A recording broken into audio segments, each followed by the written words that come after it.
اس آیہ مقدسہ کا شان نزول مفسرین اکرام نے کچھ یوں بیان کیا ہے کہ حضرت اوس بن صامت رضی اللہ تعالیٰ عنہ حضور علیہ السلام کے صحابی ہیں۔ حضرت اوس بن صامت رضی اللہ تعالیٰ عنہ کی بیوی تھیں حضرت خولہ بنت ثعلبہ رضی اللہ تعالیٰ عنہ۔ حضرت اوس رضی اللہ تعالیٰ عنہ نے اپنی بیوی حضرت خولہ سے یوں کلام کیا، ذرا غصے ہو گئے، اور گھروں میں ایسا ہوتا رہتا ہے۔ تو حضرت اوس نے اپنی بیوی حضرت خولہ رضی اللہ تعالیٰ عنہ سے کچھ یوں کلام کیا اور کہنے لگے کہ تو مجھ پر میری ماں کی پشت کی مثل ہے۔ یہ مسئلہ بھی سمجھ لیجئے کہ اگر کوئی شوہر اپنی بیوی سے کہے کہ تو مجھ پر میری ماں کی طرح ہے، میری بہن کی طرح ہے، تو اسے کہا جاتا ہے زہار، اور زہار کا کفارہ اسی پارہ میں سورہ مجادلہ میں ہی اللہ تبارک و تعالیٰ نے بیان فرمایا ہے، پارہ 28 میں۔ اس کی پہلی آیت ہے یہ جس کا شان نزول آپ کے سامنے رکھ رہا ہوں۔ حضرت اوس نے جب یہ جملہ کہا تو ابھی زہار کے کفارہ کی آیات نازل نہیں ہوئی تھیں، ابھی اللہ تبارک و تعالیٰ نے کوئی حکم نازل نہیں فرمایا تھا۔ تو حضرت خولہ رضی اللہ تعالیٰ عنہ کیونکہ بوڑھی ہو چکی تھیں، حضرت اوس رضی اللہ تعالیٰ عنہ بھی بوڑھے ہو چکے تھے، اور جب بندہ بوڑھا ہو جاتا ہے تو پھر تھوڑا سا غصہ تو آ ہی جاتا ہے۔ تو اس لیے حضرت اوس رضی اللہ تعالیٰ عنہ نے حضرت خولہ سے جب یہ کلام کیا تو حضرت خولہ رضی اللہ تعالیٰ عنہ حضور کی خدمت میں حاضر ہوئی اور عرض کرنے لگی، یا رسول اللہ صلی اللہ علیہ وسلم آپ فیصلہ فرمائیے، حضرت اوس نے مجھے یوں کہا ہے کہ تو مجھ پر میری ماں کی پشت کی طرح ہے، اب کچھ ارشاد فرمائیے، اس کا فیصلہ ارشاد فرمائیے، اس کا حکم ارشاد فرمائیے۔ تو نبی کریم علیہ السلام نے ارشاد فرمایا کہ خولہ ابھی اس بارے میں کوئی حکم نازل نہیں ہوا، ابھی اللہ تبارک و تعالیٰ نے کوئی حکم نازل نہیں کیا، جب حکم نازل ہوگا تو میں تمہیں بتا دوں گا۔ تو حضرت خولہ رضی اللہ تعالیٰ، او میرے بھائی، جب کوئی اللہ کو پکارتا ہے اور صدق کے دل سے پکارتا ہے، پھر رب اس کی آہ کو سنتا ہے، پھر میرا رب اس پہ کرم کرتا ہے، میرا رب اس پہ فضل کرتا ہے، شرطے کہ بندہ دل سے پکارے اور اپنے رب کو صحیح معنوں میں پکارے۔ حضرت خولہ رضی اللہ تعالی عنہا جب ایک دفعہ کہا تو حضور نے یہ ارشاد فرمایا، جب دوسری دفعہ عرض کی کہ یا رسول اللہ صلی اللہ علیہ وسلم میں بوڑھی ہوں، میرے بچے چھوٹے چھوٹے ہیں، میرے بچوں کو کون پالے گا، وہ رسوا ہو جائیں گے، آپ فیصلہ فرمائیے۔ تو میرے کریم آقا علیہ الصلوۃ والسلام نے فرمایا، خولہ ابھی نہیں، ابھی کوئی حکم نازل نہیں ہوا تو میں تمہیں کیسے کوئی بات ارشاد فرما دوں، کیونکہ یہ جو زہار ہوتا تھا یہ تو اب شریعت میں جب شریعت کا حکم بھی نازل نہیں ہوا تھا تو زمانہ جاہلیت میں جب ایسا کو بندہ اپنی بیوی کو جملہ کہہ لیتا تھا تو وہ بیوی ہمیشہ کے لیے اس پر حرام ہو جاتی تھی، طلاق ہو جاتی تھی اسے۔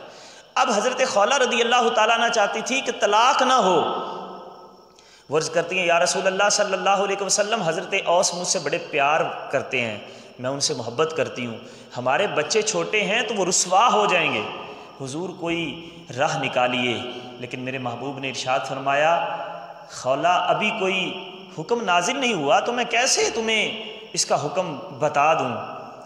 ابھی یہ بات چل ہی رہی تھی تو حضرت خولہ نے اپنا چہرہ آسمان کی طرف اٹھایا اور عرض کی، اے میرے باری تعالیٰ، اے میرے اللہ، تو ہی ہمارا فیصلہ فرما دے، تو ہی کوئی حکم نازل کر دے، تو ہی کوئی ارشاد فرما دے۔ تو حضرت اماں عائشہ الصدیقہ رضی اللہ تعالی عنہا آپ حضرت خولہ سے ان کا کاندھا پکڑ کے تو آپ نے ہلایا تھوڑا سا ان کو اور حرکت دیتے ہوئے کہا کہ خولہ ذرا چپ کر، وہ دیکھ میرے محبوب علیہ السلام کے چہرہ انور پر وحی کے آثار نظر آ رہے ہیں۔ او میرے بھائی، جب کوئی بندہ اپنے رب کو دل کی گہرائیوں سے پکارتا ہے تو پھر میرا رب دیر نہیں کرتا، میرا رب اسی وقت اپنے بندے کی حاجت پوری کرتا ہے۔ حضرت خولہ عرض کرتی ہیں، یا باری تعالیٰ، تو ہی کوئی فیصلہ فرما، تو ہی کوئی ارشاد فرما۔ جب وحی کے آثار ختم ہوئے تو میرے کریم آقا علیہ السلام مسکرانے لگے اور میرے کریم آقا علیہ السلام نے ارشاد فرمایا، خولہ تو خوش ہو جا، تجھ پر تو حضرت اوس پہ حرام نہیں ہوئے تم ایک دوسرے پر، بلکہ اللہ تبارک و تعالیٰ نے تمہارے لیے راہیں کھول دی ہیں۔ جو اللہ پر بھروسہ رکھتا ہے میرے بھائی، جو اللہ کو صدقے دل سے پکارتا ہے، پھر رب اس کی پکار کو سنتا بھی ہے۔ یہ بی بی حضرت خولہ بنت ثعلبہ رضی اللہ تعالی عنہا، جن کے بارے میں رب نے قرآن میں آیتیں نازل کر دی، کھولیے 28واں پارہ، پہلی آیت سورہ مجادلہ ہے۔ اللہ تبارک و تعالیٰ ارشاد فرماتا ہے قد سمع اللہ قول التی تجادلک فی زوجہا، قد سمع اللہ فرماتا ہے تحقیق اللہ سن رہا ہے، اللہ نے سن لی قول التی، اس عورت کی بات، اس بی بی کی بات، تجادلک فی زوجہا، جو اے محبوب آپ سے شوہر کے معاملے میں بحث کر رہی ہے۔ رب فرماتا ہے وَتَشْتَكِي إِلَى اللَّهِ، اور اس نے اللہ کی بارگاہ میں شکایت کی ہے، اللہ کی بارگاہ میں شکایت کرتی ہے کہ یا باری تعالیٰ تو ہی کوئی راہ نکال ہمارے لیے۔ وَاللَّهُ يَسْمَعُ تَحَاوُرَكُمَا، اور اللہ تم دونوں کی گفتگو کو سن رہا ہے۔ ان اللہ سمیع بصیر، بے شک اللہ تعالیٰ سننے والا، دیکھنے والا ہے۔ رب العالمین نے حضرت خولہ رضی اللہ تعالیٰ عنہا کی دعا کو سنا بھی، اور اس کے حق میں، ان کے حق میں آیت مبارکہ نازل بھی فرمائی۔ حضرت عمر فاروق رضی اللہ تعالیٰ عنہ کا دور تھا، تو ایک دفعہ آپ اپنے صحاب کے ساتھ کچھ بہت چھوٹا سا مختصر سا لشکر تھا، تو آپ راستے پہ جا رہے تھے، تو حضرت خولہ بنت ثعلبہ رضی اللہ تعالیٰ عنہ آ گئیں۔ تو حضرت ثعلبہ رضی اللہ تعالیٰ عنہ، حضرت خولہ رضی اللہ تعالیٰ عنہ نے حضرت عمر کو روکا اور فرمانے لگی عمر تو وہی ہے نا جس کو لوگ عمیر کہا کرتے تھے، اور آج تجھے لوگ امیر المومنین کہتے ہیں۔ عمر یاد رکھنا، عمر یاد رکھنا، عمر یاد رکھنا،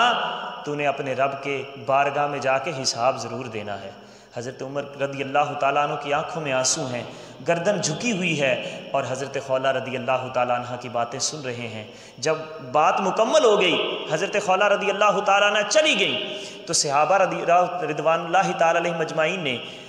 حضرت عمر رضی اللہ تعالیٰ عنہ کو کہا کہ آپ اس بڑھیا کی بات کیوں سن رہے ہیں، اور بھرے بازار میں وہ کھڑی کر کے آپ کا وقت ضائع کر رہی ہے، آپ امیر المومنین ہیں، آپ کے کئی کام ہیں، آپ کیوں اس پہ توجہ کر رہے ہیں؟ تو اس وقت